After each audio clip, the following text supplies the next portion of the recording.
my level good? Is my Yep. level good too? I'm open. Oh, let me see. Okay, there we go. Now, mute that.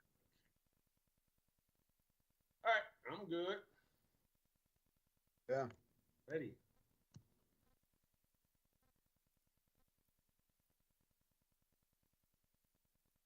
Another big game. I like it. Mm-hmm. This is why you type all them words That's right, exactly. Well, you instead of lift all conjugate them all them words. verbs. Yeah. Yep. Yep. All right. All right. Ready, roll. Let's do it. All right.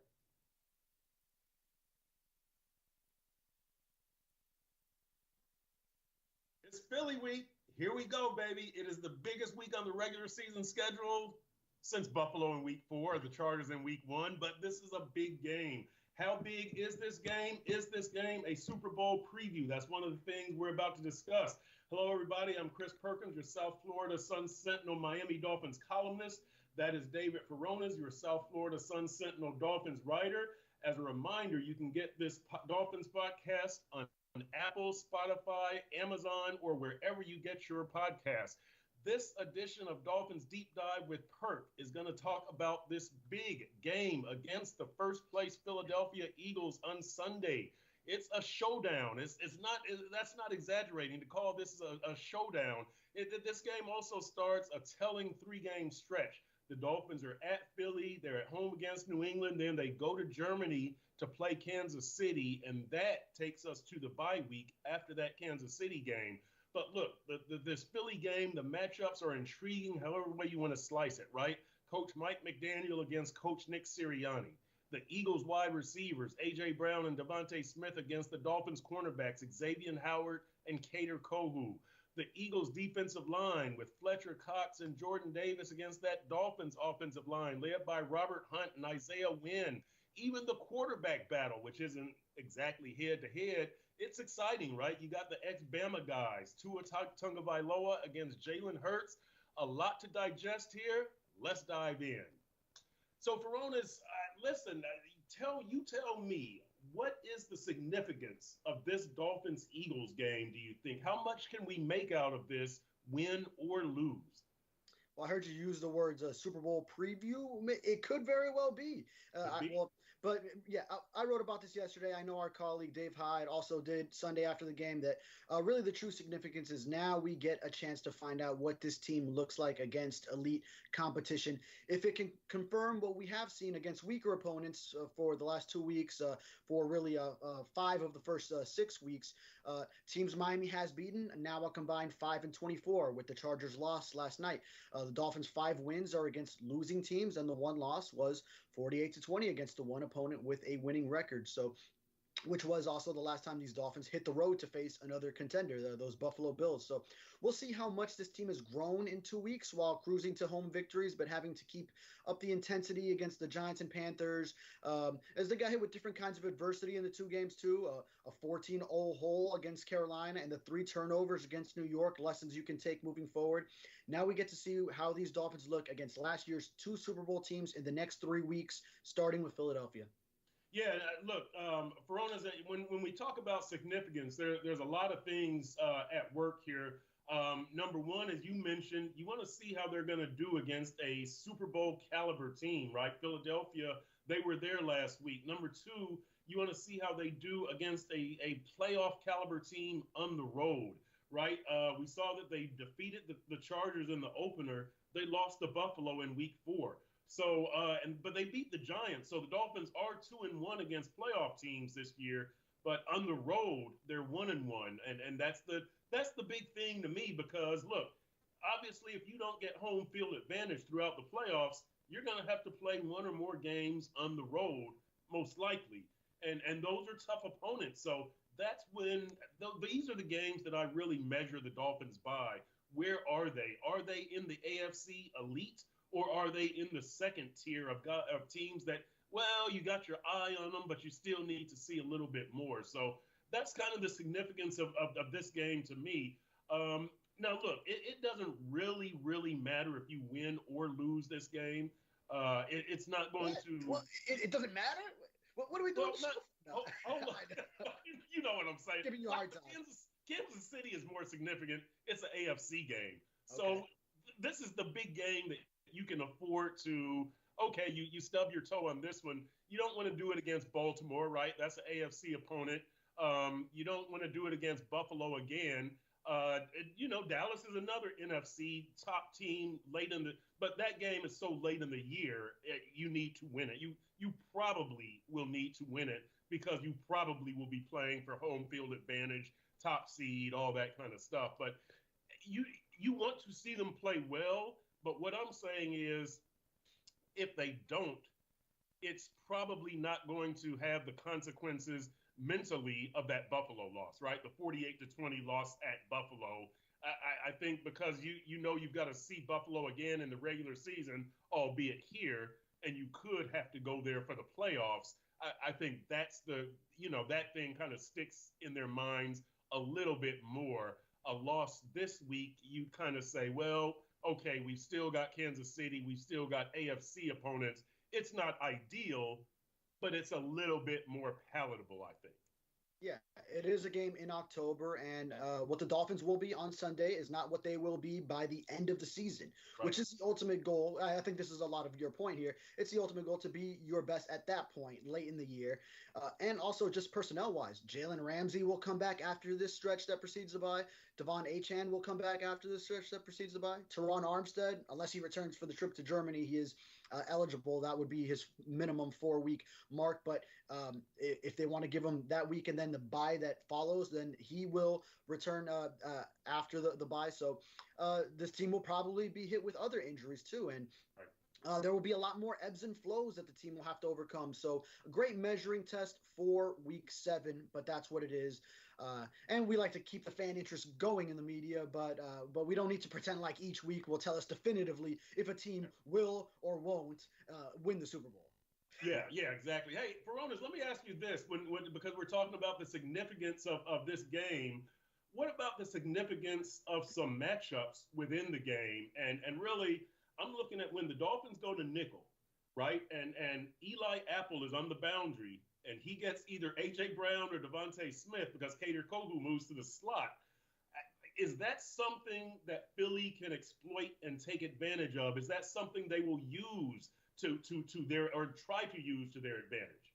Yeah, and if the Panthers just exploited Eli Apple plenty this past week, then the Eagles with A.J. Brown and Devontae Smith could certainly do so. And I'm also looking where if Xavier Howard is hampered by the groins, and now Mike McDaniel did say yesterday it's a day-to-day thing, but that's still day-to-day. The Dolphins play the Eagles it's within a week. It's now days away.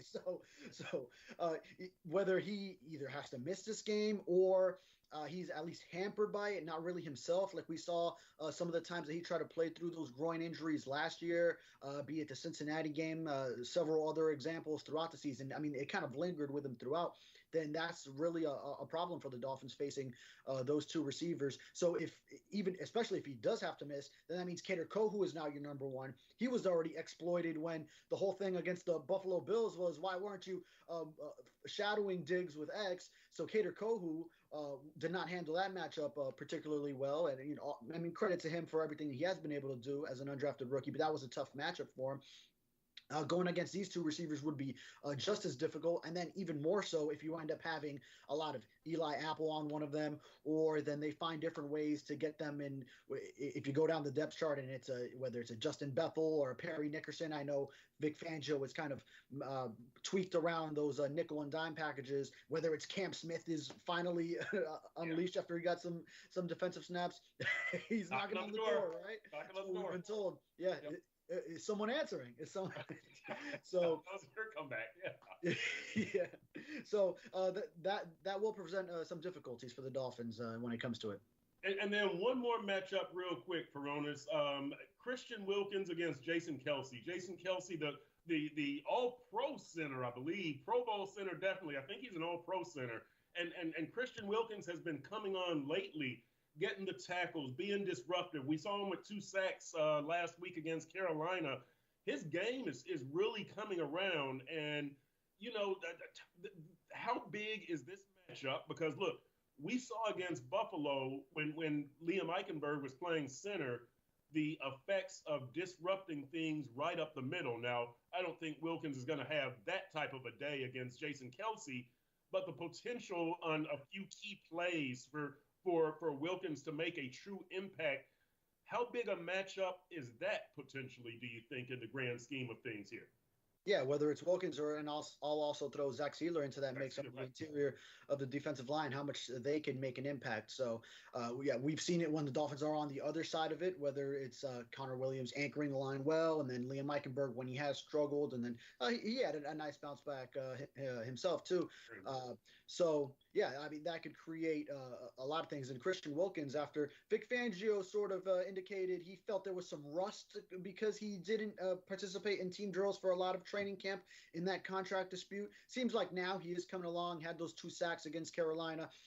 And also, if it all stemmed from the contract dispute, sacks pay. So Christian Wilkins may be even more incentivized to try to do it. Although he always does it within the scheme of the team, of just benefiting the team as a whole. So I know he's focused on the season, he's really set the contract talks aside. But nice little bonus for him if he can rack up some sacks with the interior pass rush. Yeah, cha-ching. That's what I say they should play at Hard Rock Stadium every time Wilkins gets a sack. Steve Ross wouldn't like that, but that's the message that I get every time that guy gets a sack.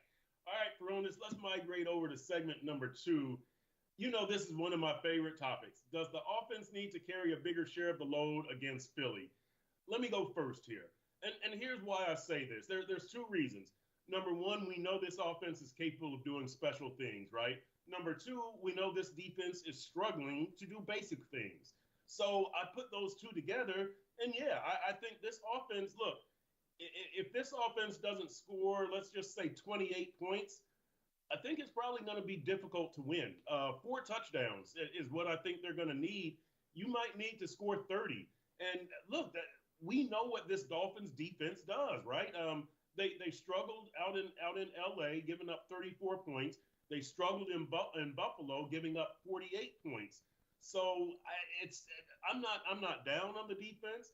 Again, this defense is going to take some time to build. I think it's going to be till Thanksgiving. Who knows? Maybe Jalen Ramsey practices this week. Well, that was one of the things I took right in the Dolphins Q&A. Do we have breaking news here, Perk? But he may. That's the rumor, right? That's the rumor. So he may. Mike McDaniel said that he would update us tomorrow, and we'll see. But look, the help is coming for this defense. But in the meantime, this offense just has to do more. You just do. There's no getting around that, Fonas.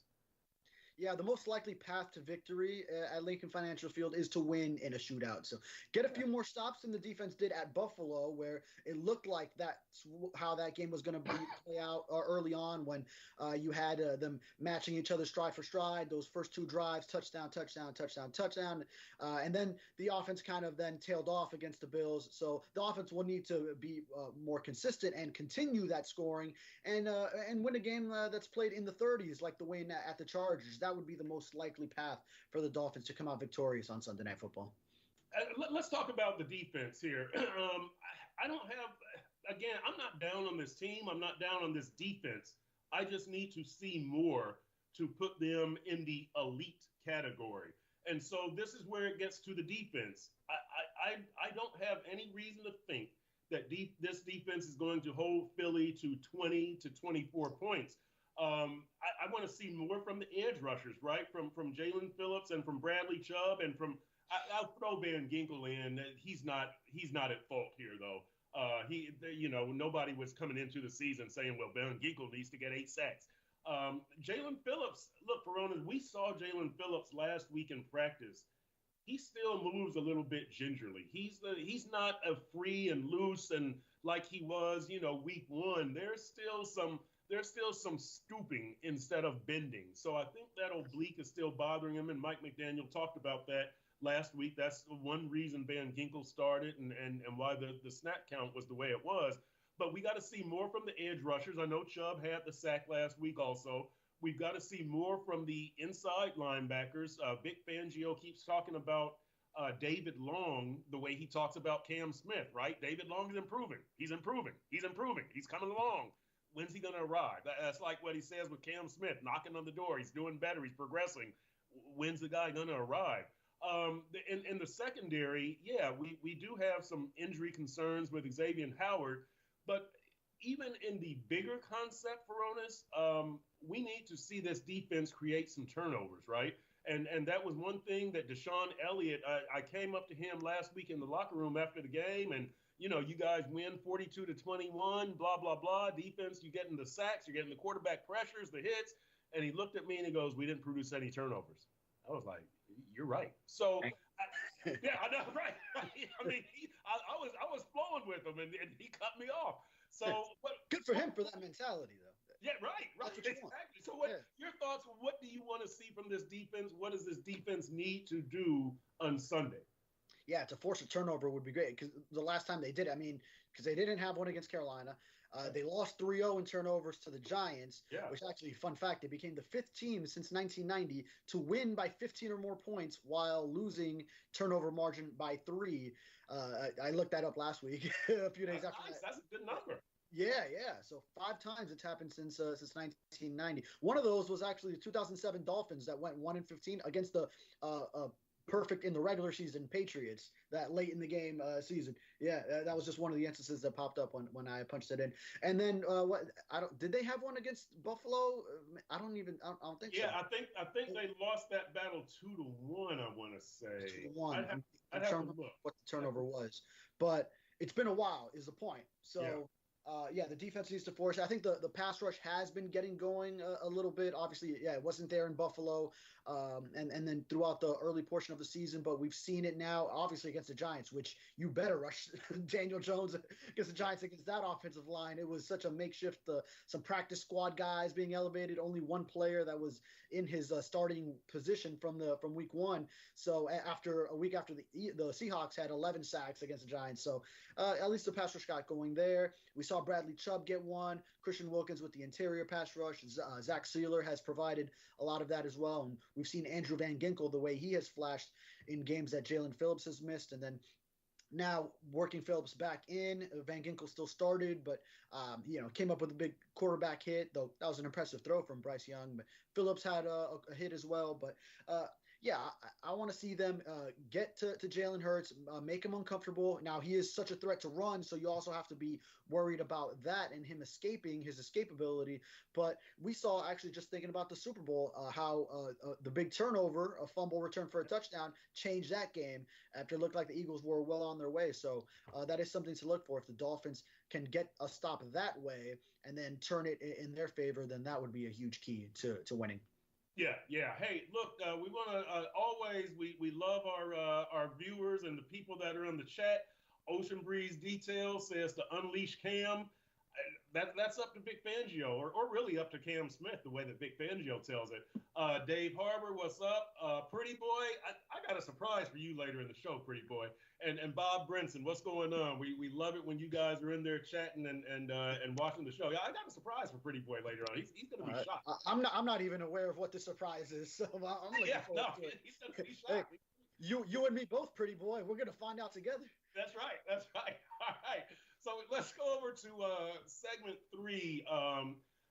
Tyreek Hill should be MVP. That's what I'm calling this segment. That's what I'm calling this segment, Furones. So look, here's the way I see it, and you hear me make this argument all the time. This morning on a group text of the Dolphins writers, this was my insertion in a different argument. We argue about this in the media room. But look, here's my thing. Tyreek Hill is the best player on this team. That's with all respect to Jalen Ramsey, to Tua. Those are about the only two that could be in it, right? Teron Armstead. Tyreek is the best player on this team. To me, this offense is about Tyreek Hill and the threat of Tyreek Hill. That helps get Jalen Waddle open. That helps Tua make passes to open receivers. That helps the run game. That helps the offensive line. That helps Mike McDaniel call plays. We know that they missed 4.5 games last year. Tua missed 4.5 games last year, regular season. They've still made the playoffs. I don't think they make the playoffs last year if Tyreek misses 4.5 games. We know this guy is on pace for 2,000 yards, I think 2,200 yards receiving. The NFL record is 19 and change by Calvin Johnson, Megatron. And Tyreek is getting his yards in the flow of the offense. To me, this offense, it all starts with Tyreek. He is the most important player. He is the most valuable player. He is the most outstanding player in this offense. Tell me why I'm wrong, Furones. Perky, you bring up the 4.5 games Tua missed and that they still made the playoffs, but what was the Dolphins' record in those 4.5 games that he missed? Which actually it was more, or was it 5.5? But we're talking. Well, I think 5.5 is with Buffalo, right? Because he missed half with Cincinnati, and then he misses Minnesota.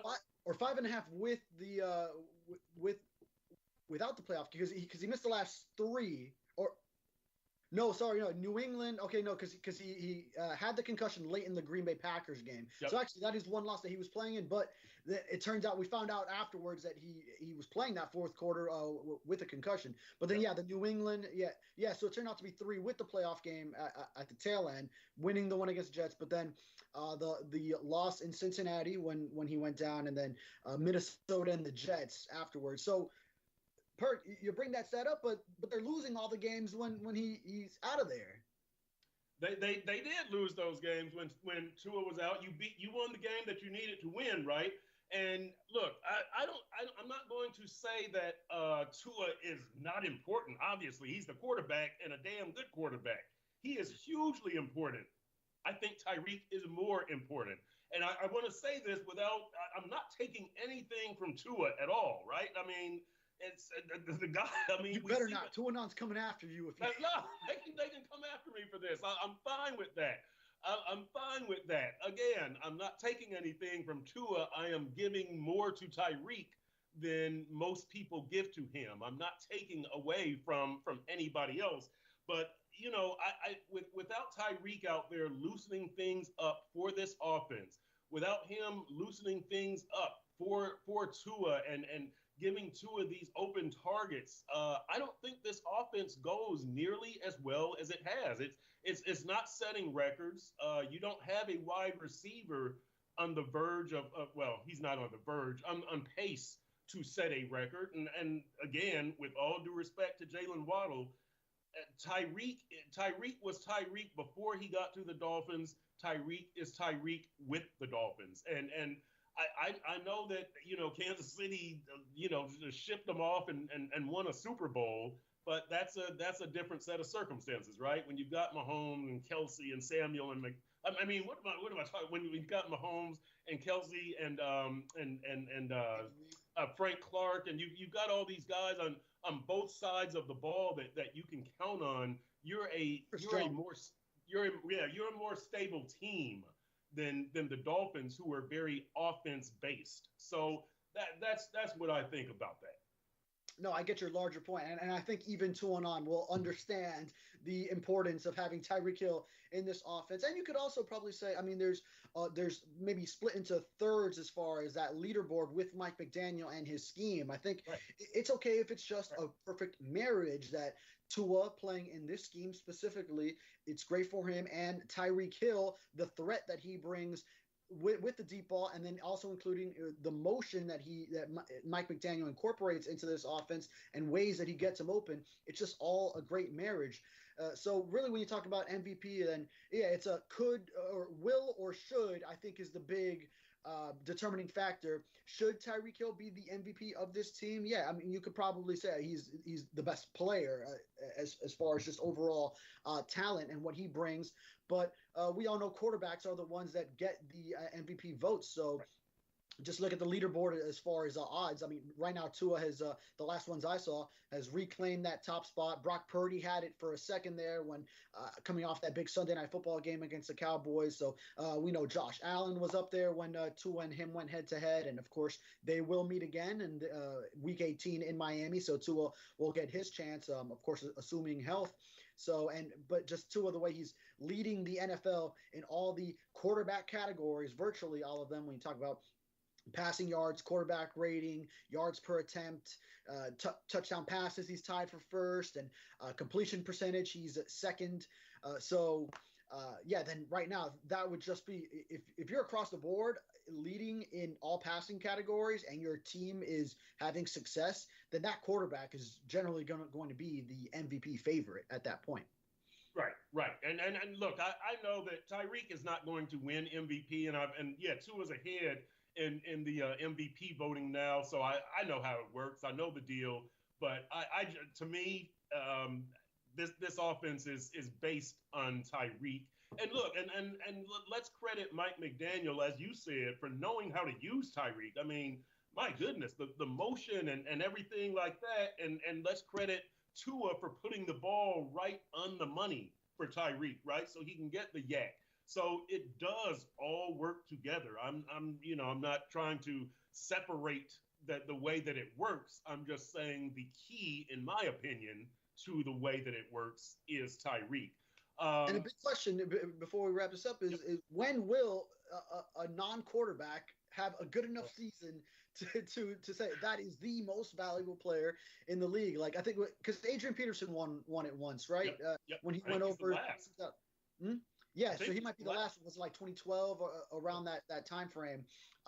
So I remember, clamoring for it that year for him. Just my recollection of it. If Tyreek Hill does something historical, become the first receiver to surpass 2,000 receiving yards, then then he's got to be given a lot of the credit. Then you also wonder if there could be some vote splitting for those that want to give a Dolphin the MVP award. Thinking back to like Ken Dorsey and Willis McGahee for the 2002 Miami Hurricanes for the Heisman Trophy, where they were number 4 and 5 out of the 5 finalists because they were both finalists and splitting a bunch of votes. Carson Palmer won it that year, I recall. So then that's always something that could become a possibility.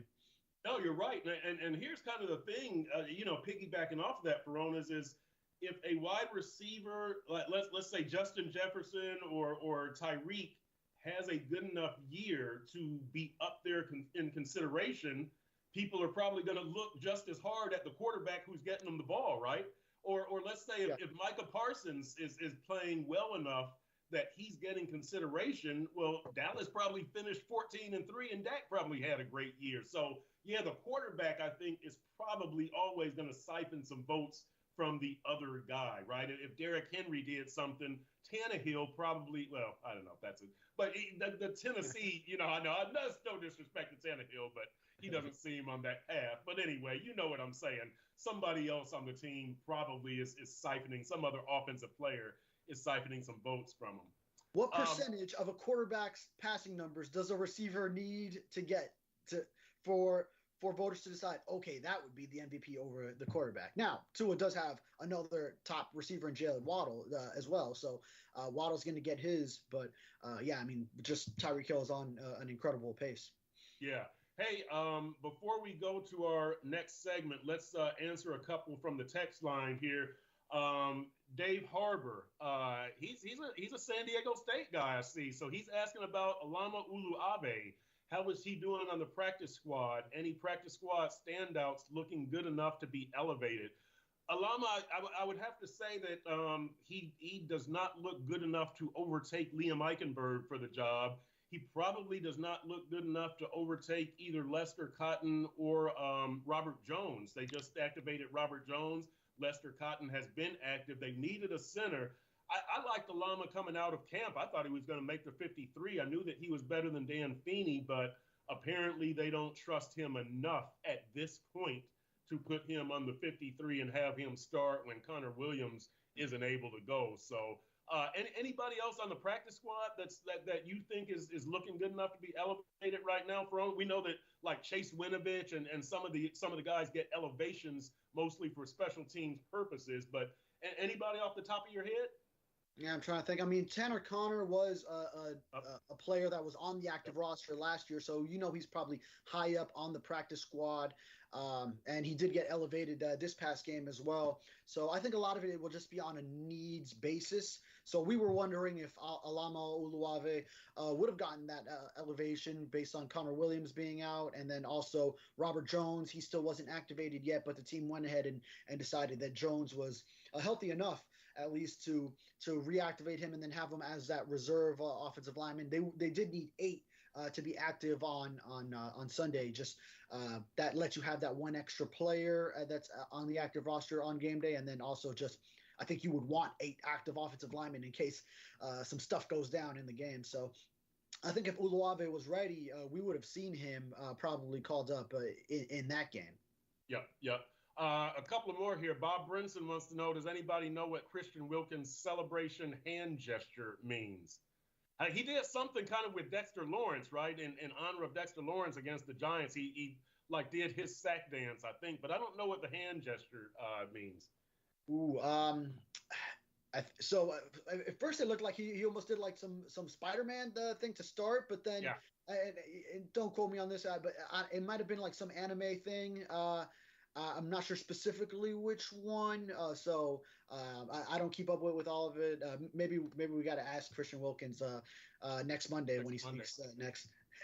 Yeah. I thought it kind of started out, kind of like the Macarena a little bit, but I lost track of it. I thought that too, but I think he did. Like, his fingers were like some spidey sense. So I'm not going with that. I don't think Christian Wilkins was alive when the Macarena was a hit.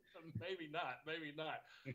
Pretty Boy says that that Cheetah is definitely the best player on the team. Raphael Courtwright has checked in. That's good. He's a regular. Matt Newton, I say Tua is still the team MVP. Tua has a winning record without Hill. The team has a losing record without Tua, even without Hill. And he goes on, having said that, Tua and Hill are special together, better than Tua to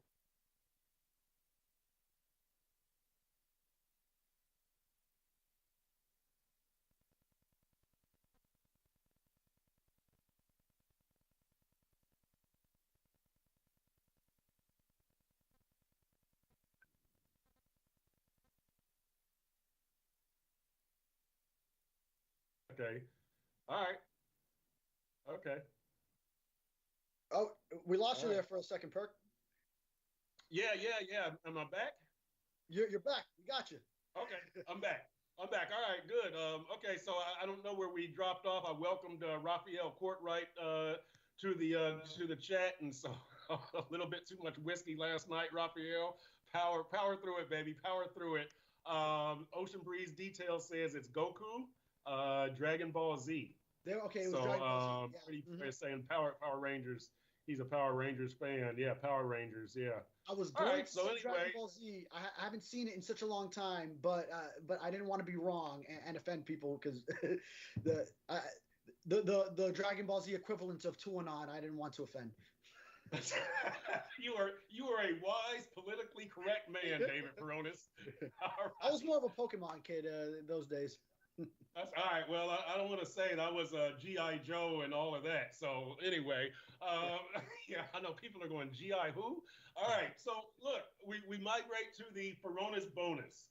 And this Furones bonus. That's it, baby. That's it. This is where Furones shines. All right, Furones. So here's because I never do otherwise. No. Especially with that light on you. You get lots of shine. Oh, look! All right, here it is. That's an inside joke from our setup from before the show. The light is shining on them. Plenty of shine for Furones here. All right, Furones. This is a big Dolphins game, as we've said. The Dolphins and Philly. Where does this game rank among the biggest Dolphins games that you have covered?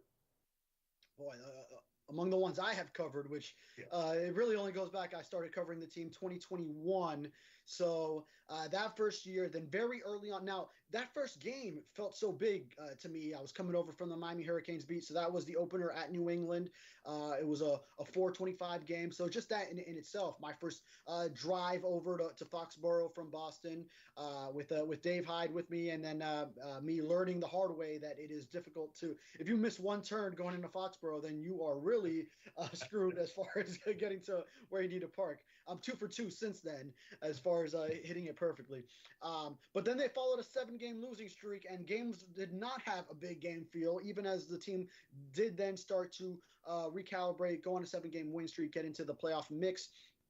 By the letter of the law, I'd probably have to say, just because it was a playoff game, last year's game at Orchard Park, the wild card round, Dolphins at Bills, but it still didn't feel that big, just being a 1 o'clock game like a lot of regular season games are. Also, just that stadium, it has more like a college feel to it. Just the surrounding area is more like, reminds me of like a drive into Chapel Hill or something when I covered the Canes in the ACC, or a little bit of like Blacksburg, Virginia, maybe Virginia Tech, and also the fans themselves. They're like an SEC fan base. That Bills Mafia over there. So it doesn't feel so much like big NFL game, also because they were double-digit underdogs in that game. Tua wasn't playing, Skylar Thompson, third-string quarterback. So I feel like going into Philadelphia this week for Sunday Night Football, a matchup that's a potential Super Bowl preview that's being hyped up so much, 5-1 versus 5-1,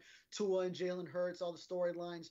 I feel like this one it'll feel bigger going in, the night primetime showdown, just vibe of it. So I feel like that'll be my feel going in. That it'll feel a bit bigger than that playoff game, even though it turned out to be so competitive, that wild card round game.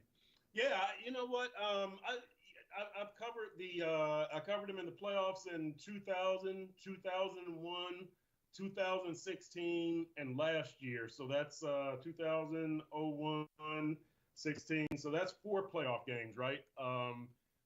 So those would all be a hit. This might, as far as regular season Dolphins games go, this is up there. This is up there on the list because you've got 2 5-1 teams, and one team that was in the Super Bowl last year, one team that has Super Bowl expectations, the high-scoring Dolphins offense, and they've scored 70 points, and Tua and Tyreek and McDaniel and the motion and all of that. It's boy, this might be. There were some big regular season games back in the Jason Taylor, Zach Thomas days, but this is a big one. This is a big one just because of the expectations. So this is probably top 5, top 6 for me as far as biggest Dolphins games that I've covered. And regular season, it's way up there on the list. So we're gonna see what happens, man. I'm really, really, really looking forward to this game. Hey, wait a minute. What about the Dolphins Jets last year for you? Any you brought that up 2 weeks ago for the Furones bonus that week about the biggest moments for South Florida sports this year. I told you then, no, absolutely not. They lost 5 straight going into that one. It was such an ugly game. It was 6-6 at the point of Jason Sanders' 50-yard field goal. What are we supposed to be doing, backflips because he made the kick to send them into the playoffs when they shouldn't even have been in that situation where they're coming down to the regular season finale to get in. I know it's what you're used to from covering this team for all these recent years, but no, I'm not going with that one. It was the final score was 11-6, Perk, but you're right. Just your larger point. Regular season games in recent memory. You've covered this team for a lot of the past several years. I mean, and really since that early 2000s run where the team was really competitive, at least for consecutive seasons consistently. And this is the first time that the Dolphins are that good consistently. So, and fun fact, kind of in that era, the first Dolphins game that I attended growing up in Miami was against the Eagles 2003 Monday Night Football. That was a big one there. Were you covering for that season? Or? No, I had gone over to cover the Heat. I left midway through the 2002 season to cover the Heat for 10 years. So at that point, Dwayne Wade would have been a couple months into his rookie season, but No, I started the year before his rookie year. oh 02. yeah, yeah. But I'm saying at the point of that Dolphins Eagles Oh, Monday Night yes. Football game, Yes. 20 years ago, yeah, Right. where the Dolphins were, they didn't make the playoffs, but that was the second year. Ricky Williams was there, great defense, and Junior Seau was on that team. Um, yeah, my parents weren't putting up a bunch of big money to send me to sporting events. I was mostly watching on TV, but I did go to a lot of Marlins games, some UM games when they would in the Orange Bowl when they would play some of the lesser opponents and blow them out by 50 points, like a Rutgers or something. But yeah, that I got tickets to that game because at my father's job, the boss had extra tickets, and then I sent them his way, knowing that I was such a big sports enthusiast at a young age. So, yeah, that was a great memory to watch that game where the Dolphins were back and forth with the McNabb Eagles, and then I recall a Chris Chambers drop on a key third or fourth down at the end that kind of sealed it. But it was a back and forth battle. So that was cool. And also seeing the Philly fans outside, a lot of them tailgating at what was then Pro Player Stadium. So getting my first glimpse of that was really cool as a youngster as well. Yeah. That Philly crowd can be rough, man. They can be rough. I'm looking forward to going up there Saturday. Aboriginal Think Tank from the text line says Dolphins should have a band like college teams have. That will be awesome. The Commanders still have the band, right? Washington Commanders? Is that right? I'm not sure. So. If anything, I'll find out in a month and a half. That's right. That's you and Dave Hyde are doing that game. Bob Brinson says the 1971 Dolphins Chiefs double overtime playoff game. Yeah, that was huge, but neither one of us were on the beat at that time. I didn't cover it. that was just barely before my time, though. Not too much before my time. Yeah. A little bit more than barely for me. Yeah, that's right. All right, Furones, let's migrate to segment 5. It is prediction time, baby. Dolphins versus Eagles. Who you got? I'm going to go first. Pretty boy, listen up. Dolphins, 24. Eagles, 20. That's right. Yeah, you're surprised. I am. I think this is the time. I do. I know that I'm very much a prove it to me Dolphins guy. I'm very much I got to see it from the Dolphins guy. I am actually picking the Dolphins to win. And look, last week when Philly lost to the Jets, I was like, yeah, this pretty much assures that Philly is going to beat the Dolphins. They're not going to lose back-to-back games. I think the Dolphins are going to go up there and put it on Philly. I think it's probably going to be a choppy game. I don't see Tyreek with 190 yards receiving or Tua with 350 passing.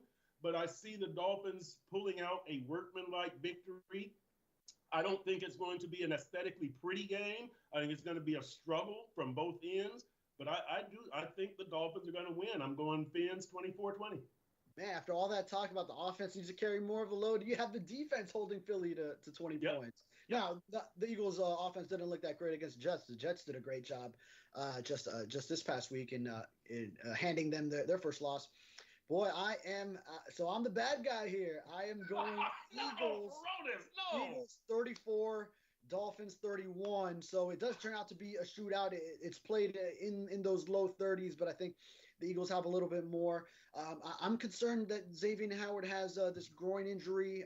Even if he is able to play, then if it hampers him, we talked about it earlier in the show, that Eagles receiving core. And then obviously we already know the Eagles run the ball well and stop the run well. So that'll be interesting to see if Raheem Mostert can keep it up. We know the Dolphins won't have Devon Achane, but that's a great matchup. I mean, it's a number one rushing offense, number one passing offense. See if they can do it against a good Eagles defense that also is 20th against the pass, but it's a tough pass rush.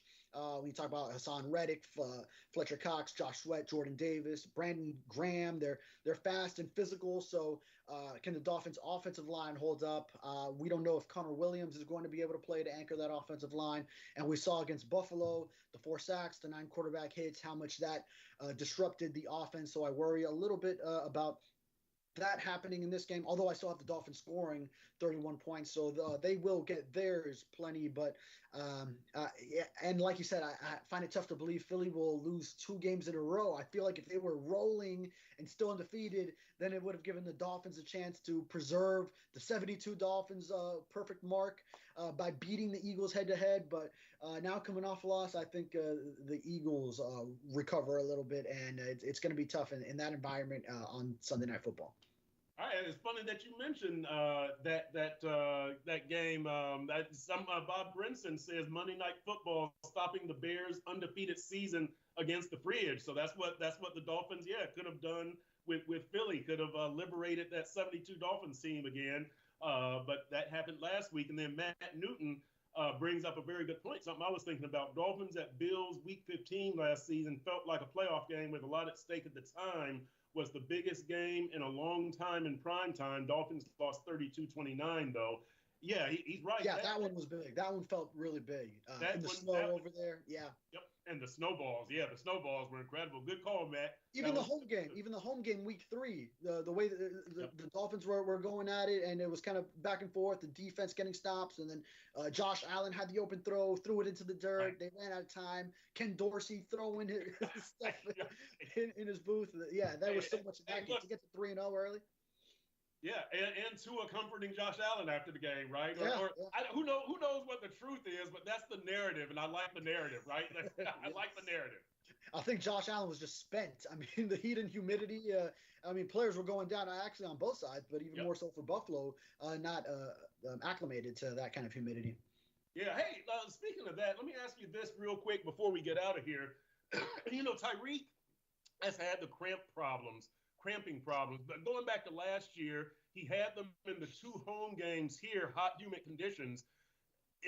Should the Dolphins be hydrating Tyreek, super hydration right now, or do you think in Philly it's going to be cool conditions? It's not going to be as risky. What I think you should probably just hydrate him, because I can't recall off the top of my head. I just seem to recall Tyreek going out in a lot of games. I don't know if he went out in the Buffalo game in the snow because of cramps, but I just think it's best to be wise in this situation. Do you think I'm overreacting, or is it normal living for Tyreek, or is super hydration in preparation for the Philly game? Yeah, how much more hydration? He said he went through 6 bags of IV just last game. So again, through that, I know they kind of manage his snap counts, because it's not like he's in running a route on every offensive play. So sometimes you get those snap counts the next day, and you're actually surprised. Oh, he was on for 60% of snaps, whatever the case may be. So just obviously he's so explosive.